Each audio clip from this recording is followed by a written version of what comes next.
Okay guys, so I forgot a bunch of stuff in the last video, but maybe that's a good thing because, I can continue this little mini-series. This is, I'm going to call this series for now, tentatively, my tools and essentials for Wicca. While I'm no expert in the craft myself, these are just things I've personally found to work very well. I guess one of the first things I should clear up, I don't have an altar. Obviously, with my parents being Christian and us clashing because we don't believe in the same thing, I can't have one here. Maybe once I move out to college I'll be able to. But for now, I thought I'd just show you some stuff that, well, this anyway, would be essential to my altar. And the first is incense, and obviously you can't have incense without an incense burner. This one in particular is the one I use. It had another star down here and it fell off. I have no idea where it went, unfortunately, but still, nice simple incense burner. This one I did buy. It cost me like $3 though, and there was no shipping because my order was over $25. I'd ordered a bunch of other stuff.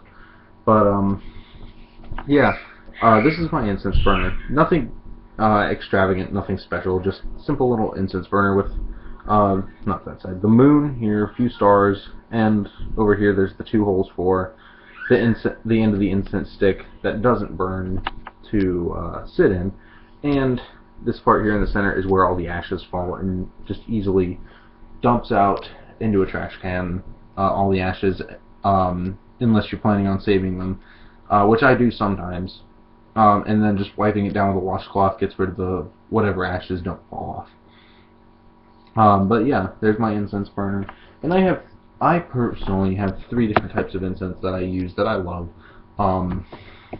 This one, I actually, of all places, get it at Earthbound Trading Company. They have one here in Rivergate, about an hour from my house. But this is one of my favorite ones that I love to use all the time, and that's Vampire's Blood. Some Wiccans or witches don't believe in vampires. I do, but I love the smell of this, and it's, to me, very relaxing. So Vampire's Blood, this is my favorite one that I use pretty much all the time. I have 2 more. This one I bought at Earthbound just to try it, see what it was like. Where was this manufactured? Mumbai, India, I think. Anyway, this one I bought at Earthbound when I bought the Vampire's Blood just to try, see what it was like. I don't like this one as much, but it's alright. Red Rose, there are only like 6 sticks in here. No, there were 8. And I've burned maybe 2. So, yeah, Red Rose by Hem, nothing special, there. And then this last one, I ordered, or I didn't order it, it came with my burner.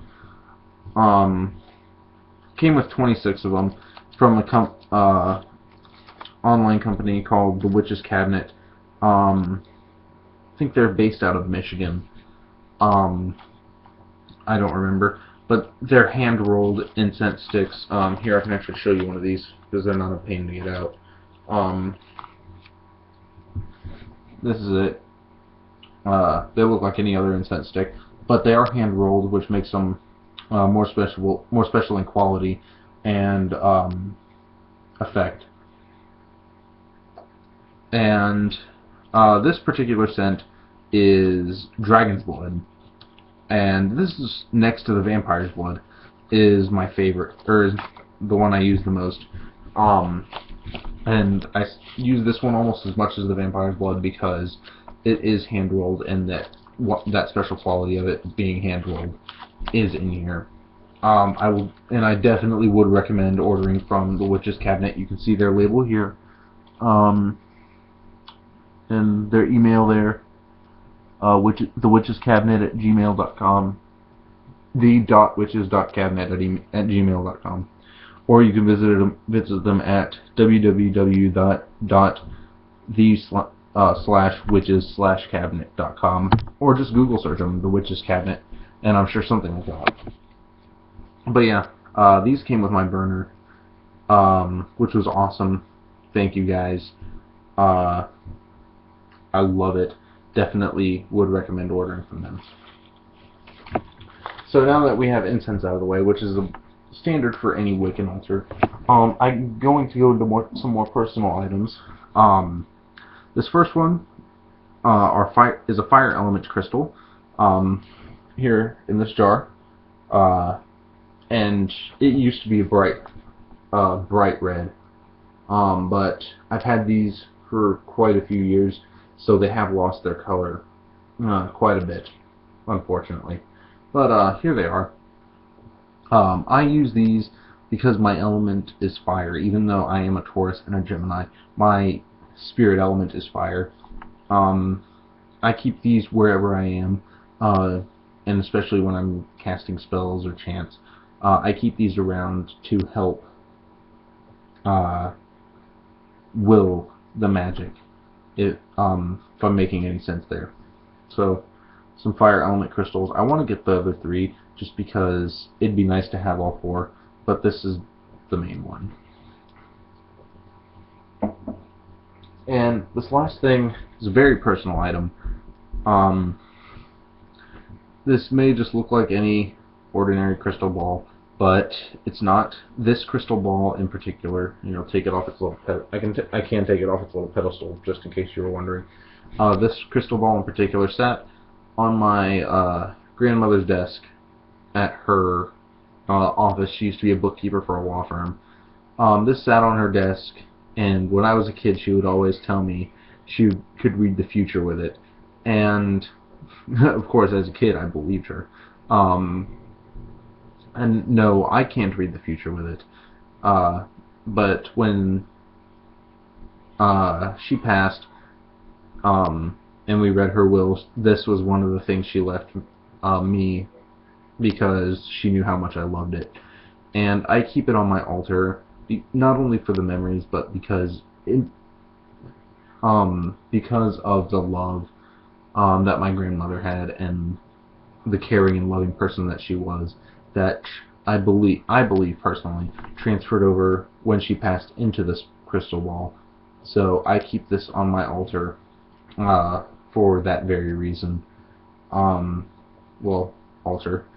For that very reason, just because of its special, one-of-a-kind magic quality of the love that my grandmother had. So, that's part 2. Thank you guys for watching, if you decide to watch this. Thank you guys for listening to my rambling. Again, I'm no means an expert in the craft, but there are people who are. A good place if you're wanting to learn a lot more than what I can teach you. The name just slipped. Universal Pagan Temple, here on YouTube, are great people. I've emailed the priestess back and forth a couple times. Lady Nephthys, her and Lord Gregory are fantastic people. I've gotten a chance to email them a couple times, and they're just fantastic people, very nice, very welcoming for the community, and they're more than willing to teach, more than willing to have you there to learn, or even if you live out of Washington, where they're based out of, through the power of the internet that we have now, they're willing to go through that medium in order to teach and to provide, and I think it's great what they do. So, shout out to Universal Pagan Temple. Definitely go check them out, please, please, because they can teach you a lot more than I can. And that's all I really have now. So, I will see you guys later. Thank you very much for watching.